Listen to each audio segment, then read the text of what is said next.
is it just me, or did this story come completely out of left field like 3 weeks ago? So yeah, we don't.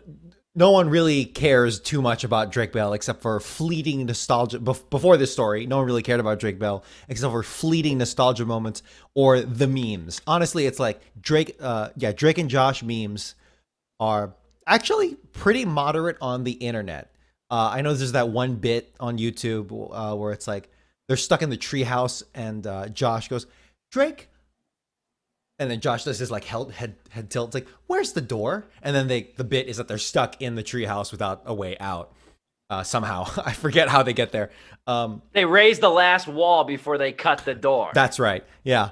And a few other memes too surrounding Drake and Josh, but other than that, no one, not in the farthest possible away from the zeitgeist you could be. Unfortunately now, Drake Bell is back in the spotlight here. Yeah, and it's not good to say the least. Like I said, this story broke 3 weeks ago. We weren't going to touch it then because there was no sentencing and it was very scant on the details, as these things generally are. Anytime you're talking about sexual assault, anytime you're talking about child endangerment, you're, for better or for worse, not going to get the gritty details of it until something is settled, someone is charged, something like that. As we've learned, I think, over the last 5 years, kind of how the media cycle of these things generally works. And Drake Bell was sentenced, I believe was it Monday? I think it was Monday, on charges. He was facing felony counts of attempted child endangerment and a misdemeanor charge of disseminating matter harmful to juveniles. Now, these are lofty charges. Obviously, they're felonies. But he received, a lot of people were thinking prison time, and it was almost going to be like imminent, I think, but he is rich, and he got 2 years probation on child endangerment charges on top of 200 hours of community service. Now, he was sentenced in Cuyahoga Falls in Ohio, but like the privilege itself, he can complete those 200 hours in California, where one of the places he resides. Oh, Jesus Christ. Now, and I sent when we were reading off of this, I sent the AP article because like I said, working at this radio station, we use AP, and I've grown to really like AP as a news source. Essentially, this story involved a victim who was 12 years old at the time. And the victim says that's when the grooming, that's what began with said Drake Bell. And the relationship between them turned sexual when she was 15. Now, for context, too, this was apparently in 2017. So Drake is 35 now, I believe. So again, he was about 31, then 31, somewhere around there. Doesn't make it better at all. No, I'm not. I'm just giving context to the situation. This is not a not all men rant, believe me. But the child endangerment charges, this is interesting. They were related to the concert where Bell apparently, quote unquote, violated his duty of care. I guess this victim apparently frequented several of his concerts, at least 3, I think, by her statement, 3.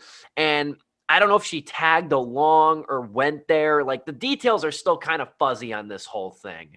You know, obviously the victim hasn't been identified. She's not chosen to come forward, for the better, I would probably say.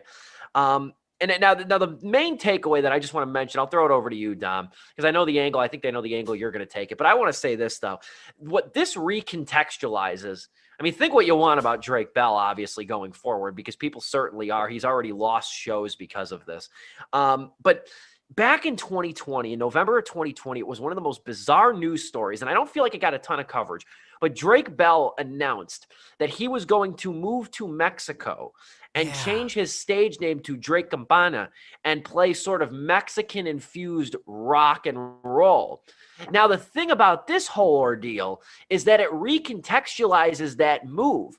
Was he doing it as a career move? Because honestly, I've listened to a lot of Drake Bell's music. He even fuses a lot of different styles. He never seemed as somebody who really had great Mexican influence in his music. I don't know what the guy likes. I really don't, music-wise. But at the same time, though, the more you think about it, and this is what I can't get past, that whole Drake Campana stunt, because that's really what it was a stunt at the end of the day. Like, I have every reason to believe he was fleeing the country for charges. This recontextualizes that tremendously. I don't think that's a coincidence. And that's my main takeaway from this whole thing, is that like that bizarre thing was almost like probably him detecting, proverbial shit hitting the fan and then darting to Mexico to try to flee the charges unsuccessfully, I'd say.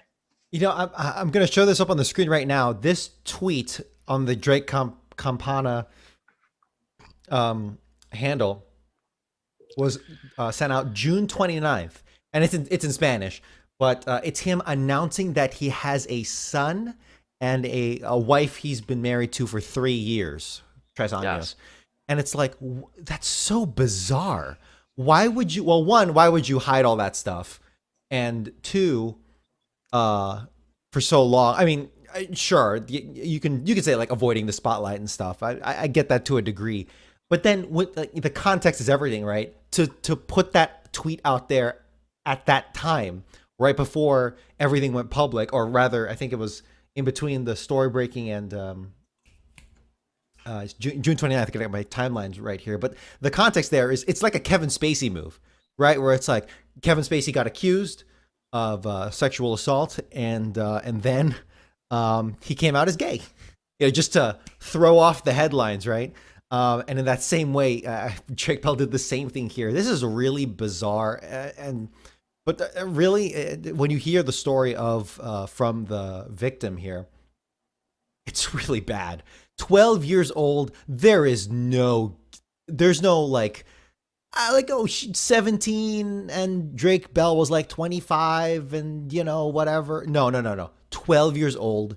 Drake was 30, out of the spotlight. So it wasn't even at like, the height of his career and, in the public spotlight. And he was like, seeped in drugs, and it was just a wild time for all. Not that would excuse anything. I don't know what Nickelodeon is like. Nickelodeon Hotel is like on a Saturday night, but it's just bad, man. Like when you 12 years old, when you cross that line, that is a very clear line, particularly these days. Back then too, and well before that, but particularly these days, you don't do that, man. You are setting yourself up for failure. When it comes to sexual assault and protecting minors, it's also safe to say that adults should want to protect themselves as well. So what I'm saying is, you don't put yourself in that situation. You don't start long text conversations with 12-year-olds when you're 30 plus, right? You don't do that. I have there are family and friends who are under 18, and it's like, I have a hard rule. I do not add you on social media until you're over 18. Not because you never know when like an errant joke might be taken out of context or something. And in my opinion, protect yourself as well, right?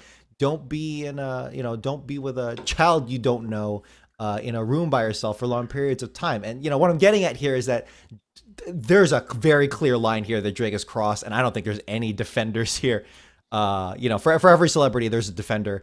I don't see that many in this case, and I don't think there really can. I mean, he pled guilty, right? 200 hours of community service.